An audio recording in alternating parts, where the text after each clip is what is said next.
When an emergency occurs, mine management and federal and state agencies begin to devote resources to dealing with the situation and accounting for any missing miners. Obtaining information in the early stages of the operation is difficult and tedious. As soon as missing or trapped miners are identified, every effort must be made to contact family members and keep them informed of rescue activities. It is important that identities of all those missing or trapped be properly obtained and verified so as not to incorrectly notify families of miners who are not missing or trapped. A management person dedicated to doing this research should be assigned immediately. Once the list of missing is finalized, company records of miners next of kin should be obtained and notification must be made immediately. Company officials should ensure that personnel records for each employee identifying next of kin and home or mobile phone numbers are constantly updated and properly maintained. This will allow for quick and accurate family notification if an event occurs. Consideration should be given to establishing a pre-arranged facility for use as a family briefing and gathering area. This should be done by every mining company because when an event occurs, finding such a place may be difficult. Miners may be informed during annual training or other training activities that prior arrangements have been made for such a facility, and the location or address of the facility should be provided for their information. Consideration for selecting such a facility should be: is the location near the mine and easily accessible? Can the location be isolated or cordoned and guarded to provide security for the family members so they'll not be disturbed or harassed by the media or other persons? Is the location large enough to accommodate families, and does it have basic amenities such as air conditioning, heat, restroom facilities, kitchens, seating, tables, and other basic needs? Are there food services nearby that can cater meals and refreshments for the isolated family members? Ideal locations for family facilities may be churches, community centers, training facilities, schools, or other locations which meet the criteria. Local police or security should be available to ensure security for the families and to ensure that all persons entering the facility are family members. During past events, media persons have attempted to enter such facilities under the guise of family members. This should be discouraged and not allowed. A company person should be pre-assigned as the family liaison in the event of an emergency. Backup personnel should also be named. These persons should be sufficiently knowledgeable in mining and be able to answer questions about the underground conditions and areas. In the event of an entrapment and family members are gathered, the family liaison and his or her backup personnel should be available at the family facility on a 24-hour basis. MSHA also has personnel in each district who are pre-designated as family liaisons and who have received professional training from the National Transportation and Safety Board in dealing with families during stressful situations. This NTSB training was developed to have personnel available to assist family members during airplane crash events and has selected competent personnel to fulfill the same roles after mining disasters. It is important that the company liaison work closely with the MSHA liaison in dealing with families and ensuring they are informed and comfortable. When a complete listing of missing or trapped miners is developed, families shall immediately be notified by phone.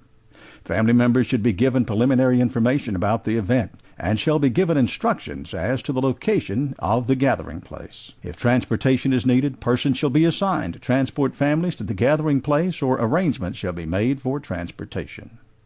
The family liaison or backup person shall be available at the gathering place when family members start to arrive.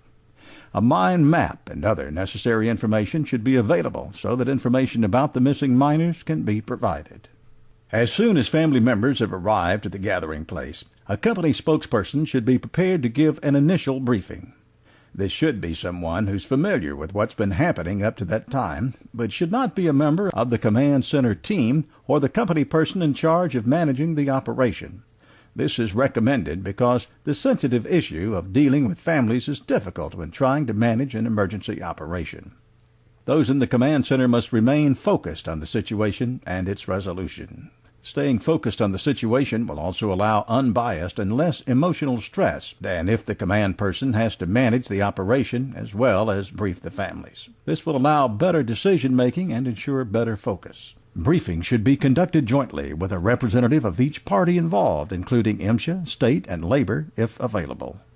It is a good practice to have the initial briefing prepared in writing and delivered to the family so that information is consistent and factual. Only facts concerning the event should be provided, but all information should be truthful and accurate. A mine map should be posted for this briefing and should remain available so that family members can ask questions and be given guidance on mining procedures and locations by the family liaisons. The person giving the briefing should be sympathetic, but must give accurate and truthful information, no matter how dire it may be. Information that is withheld may surface later and cause problems that are unnecessary. The briefing should include information about the initial event and what notifications or preliminary contacts were made, the known or expected locations of the missing miners, the status of the operation to date, preliminary excursions, activities currently taking place, status of rescue teams, on-site or underground, firefighting activities taking place, and any other activities that are important to the rescue operation. Facilities that are available for the missing miners, such as the location of refuge chambers, extra self-contained breathing apparatus, and emergency supplies such as food and water. Communication lines available for missing miners, such as tracking systems, personal notification or testing systems, mine phone systems, or other systems that may be available. The results of testing for mine gases and the importance and properties of such gases, such as combustibility and toxicity. The competence of personnel on site who are participating or assisting with a rescue operation. After the prepared briefing is delivered, the family should be given a time to ask questions. Answers provided should be truthful, and opinions or guesses should not be made. It is better to say, "We don't know," than to formulate a guess at an answer that might turn out to be incorrect. At the end of the initial briefing, a time should be established for the next briefing, or a briefing schedule should be established. These established times should be strictly adhered to. Family members will be anxiously awaiting these briefings, and delays will only encourage mistrust or disbelief. Even if there is little or no information to report, the established briefings must still be held. In the event that new important information is discovered or critical events have occurred, emergency or impromptu briefings should be conducted.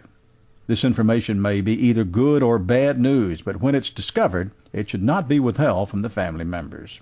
These occurrences may be explorations of rescue teams where notes or other information from missing miners has been discovered, breakthroughs of boreholes where gas readings or communications have been established, readings obtained from seismic equipment concerning the locations of miners, the discovery of bodies and discussions about the proper handling of bodies during rescue operations, the withdrawal of rescue teams because of dangerous conditions or gases. When preparing to conduct these emergency briefings, efforts may need to be made to reconnect family members who may have left the gathering place for periods of time. Make sure that all families are represented during these unplanned briefings. The company may wish to provide counselors to the families during this stressful time. Local pastors or clergymen are often available to assist and can provide excellent comfort to those in grief. Professional counselors may also be considered if they're available. Remember that family liaisons appointed by the company, and even those selected and trained by MSHA, are not given professional training as counselors. They are to give factual and truthful information, and although sympathetic, should not try to fulfill the role of a professional counselor. Just as in the command center, teamwork is a critical aspect to the operation when dealing with family members. Families will be extremely stressed out, and the longer the operation goes, the more stressful it becomes. Regular, factual briefings are critical to maintaining the trust of family members. Rumors will be spread and misinformation will be started. Maintaining a regular relationship with family members and providing them with all the information that is available will help to curtail rumors and misinformation.